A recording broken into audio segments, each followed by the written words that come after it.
Good morning children. आज हम पढ़ेंगे श्रुत सम भिन्नार्थक शब्द। श्रुत सम जैसा कि इसके नाम से ही पता चलता है, श्रुत मतलब सुनने में, सम मतलब एक समान, भिन्नार्थक भिन्नार्थक शब्द जो है ये दो शब्दों से मिलकर बना है, भिन्न और अर्थ, और इसका मतलब होता है भिन्न भिन्न अर्थ वाले।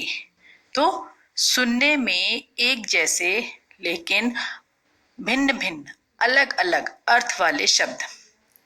और इसकी जो सही परिभाषा है वो इस तरीके से है, जो शब्द सुनने में और बोलने में एक जैसे हों परंतु उनका अर्थ भिन्न हो, उन्हें श्रुत सम भिन्नार्थक शब्द कहते हैं। थोड़ा सा बोलने में इतना अंतर नहीं होता है, बहुत कम अंतर होता है और वो एक जैसे प्रतीत होते हैं, पर उनका अर्थ जो है वो अलग अलग होता है। तो कौन से शब्द है वो? आपने इंग्लिश में भी अगर पढ़ते हैं आप, तो इंग्लिश में भी आपने पढ़ा होगा या पढ़ेंगे आप, होमोफोन्स होते हैं।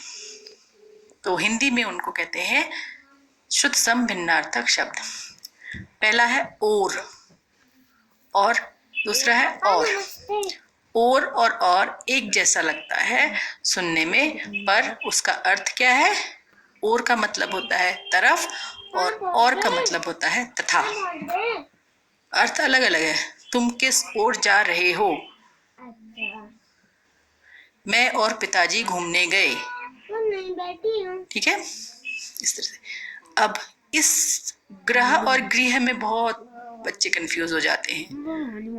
ग्रह जिसमें रपदेन वाला र लगा होता है उसको पढ़ते हैं ग्रह, ग में र, ग्रह। और यह है गृह, री की जो मात्रा है।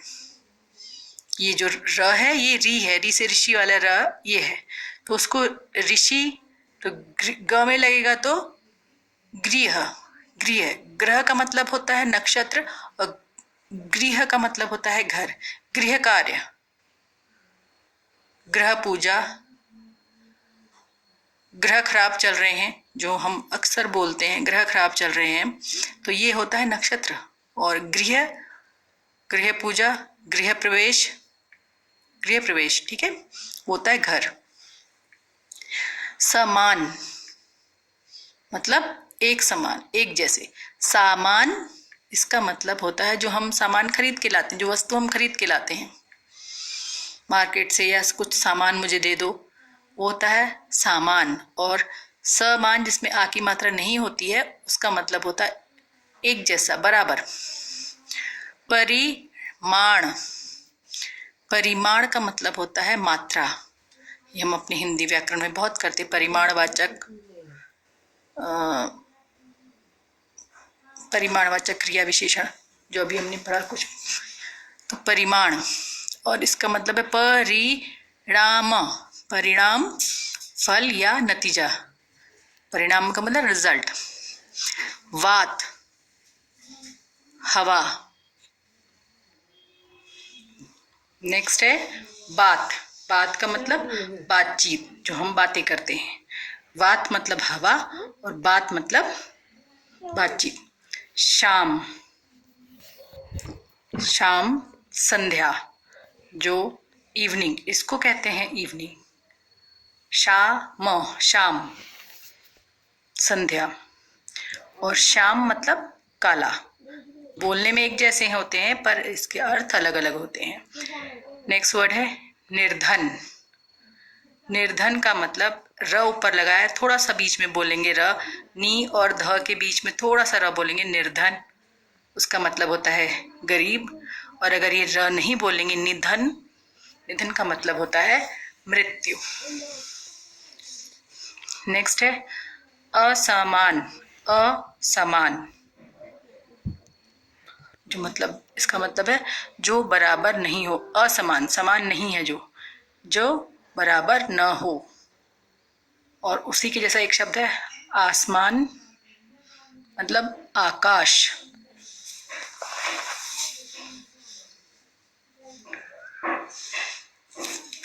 नेक्स्ट वर्ड है कर्म। र को, इस वाले र को, छोटे से र को हम यहाँ बोलेंगे क और म के बीच में, कर्म। का मतलब होता है कार्य, और रपदेन वाले र को, ये रेफ वाला र, ये रपदेन वाला र, इस र को अगर हम क के साथ बोलेंगे क्र म, क्रम मतलब सिलसिला, मतलब एक के बाद एक, लाइन वाइज या नंबर वाइज भी कह सकते हैं आप। सिलसिला, सिलसिलेवार कहते हैं इसको, मतलब क्रमवार। अन्य मतलब दूसरा, अन्न का मतलब अनाज। अब ये देखिए, केवल अनुस्वार लगा है यहाँ पे, ह के ऊपर अनुस्वार है, तो इसका मतलब है हंस पढ़ेंगे इसको, और इसका मतलब है एक पक्षी जो हंस होता है। और हंस पढ़ने में अंतर आपको ऐसा ही लगेगा, देखिए हंस चंद्र बिंदु लगेगा तो इसको हंस पढ़ेंगे, हंसना, और हंसना एक क्रिया, ठीक है। हंस, अगर ये यहाँ पे चंद्र बिंदु नहीं है, केवल अनुस्वार है, तो उसको क्या, उसका मतलब होता है एक पक्षी। छटा, छटा सुंदरता, निराली छटा, बहुत खूबसूरत उसकी सुंदरता है। और छठा, ठ से ठठेरा, छठा मतलब सिक्स्थ, छठवां नंबर, पहला दूसरा तीसरा चौथा पांचवा, छठा, ठ, छठवा मतलब सिक्स, नंबर सिक्स, और छठा का मतलब सुंदरता। पढ़ना का मतलब लेटना। ये आप बहुत जो गलतियां आप करते हो हिंदी में, कभी ये नीचे अनुस्वार नहीं लगाते, नीचे वाला जो बिंदु है वो नहीं लगाते हो, तो इसके भी बिंदुओं का भी बहुत कुछ अर्थ होता है। और इसमें इसका मतलब होता है पढ़ना। अगर हम बिना बिंदु के इसको आप ढक दीजिए तो ये पढ़ना हो जाएगा। ये ड से डाली, पढ़ना, पढ़ना हो जाएगा, ये गलत है। अगर हम इसको बिंदु लगाते हैं तो ये होगा पढ़ना, मतलब पड़ गया, पड़ा जो हम कहते हैं पेड़ वाला पड़ा, पढ़ना मतलब लेटना, और पढ़ना, ये पढ़ना बिना बिंदु के, ढ से ढक्कन, ये हो गया बिंदु लगाया, पढ़ना, पढ़ना एक क्रिया, पढ़ाई करना।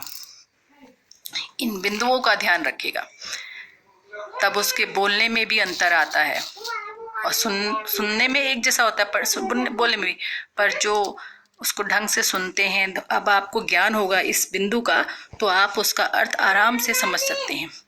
दिशा मतलब और, दशा का मतलब हालत, क्या दशा बना रखी है, हालत।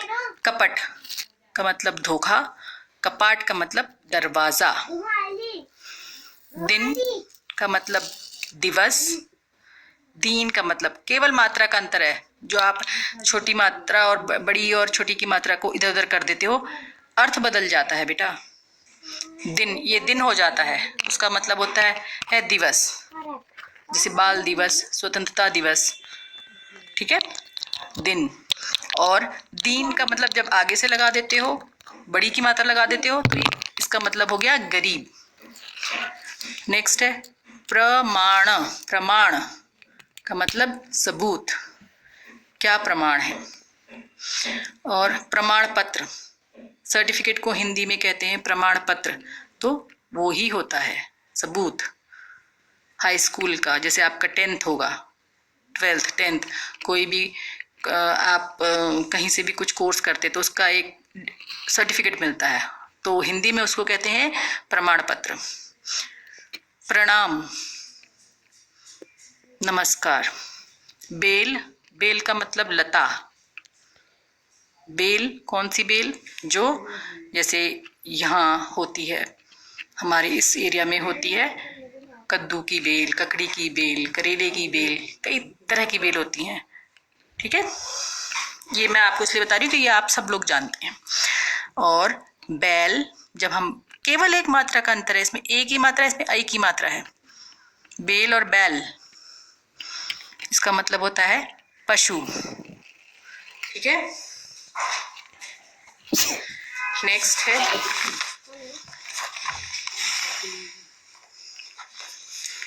यहाँ पे देखिए, तेज, तेज सिंपल तेज है तो उसका मतलब होता है चमक। ठीक है, जो आपने देखा होगा जो भगवान जी होते हैं उसकी फोटो, कोई भी फोटो होती है, किसी भी भगवान की फोटो होती है तो उसके उनके सिर के चारों ओर एक चमकता हुआ दिखाया जाता है ना। आप कोई फोटो देखिए, कोई आप गूगल में सर्च करिए तो उसको कहते हैं, उनको उनका तेज चमक, उनकी चमक।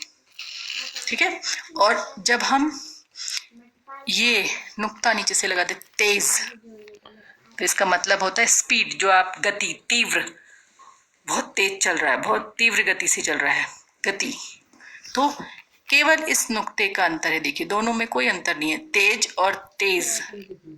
कभी कभी हम दोनों को एक साथ बोल देते हैं कई लोग।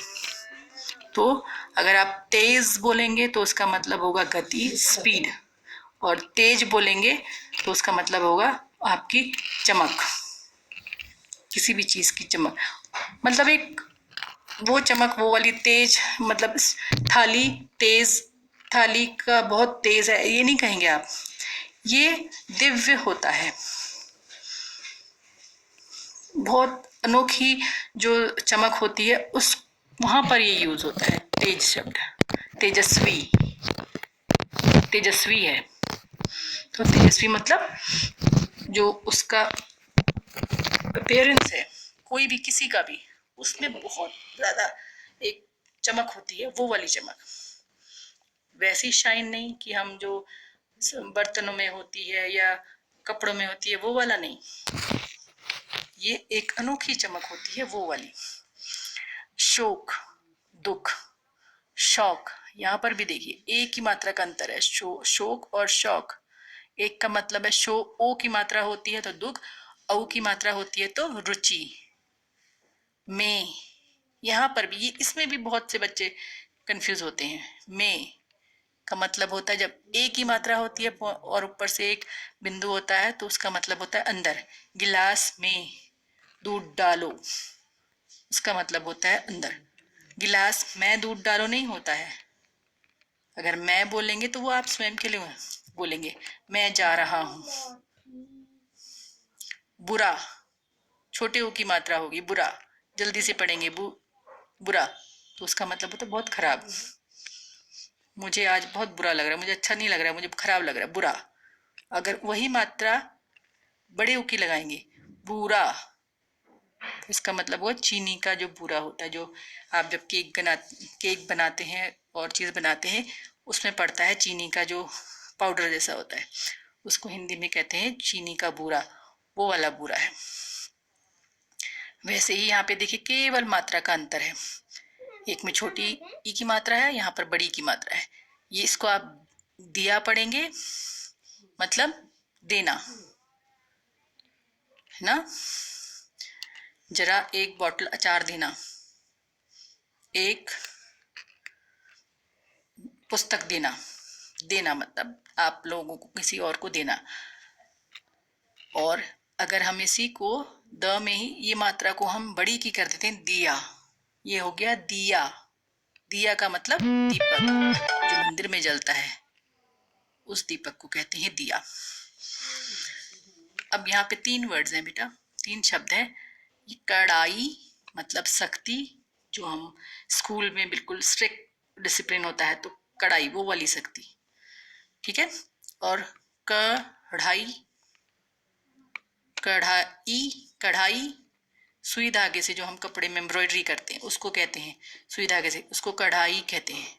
कढ़ाई, कढ़ाई, और कड़ाही, जो हम जिसमें खाना पकाते हैं, जो बर्तन होता है खाना कुछ पकाने का बर्तन।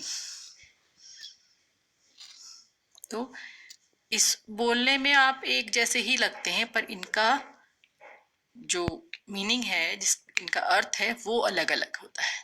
तो इन शब्दों को हम कहते हैं जो बोलने में और सुनने में एक जैसे होते हैं पर उनका अर्थ अलग अलग होता है, थोड़ा सा अंतर होता है, तो उनको कहते हैं हम समश्रुत या श्रुत सम भिन्नार्थक शब्द।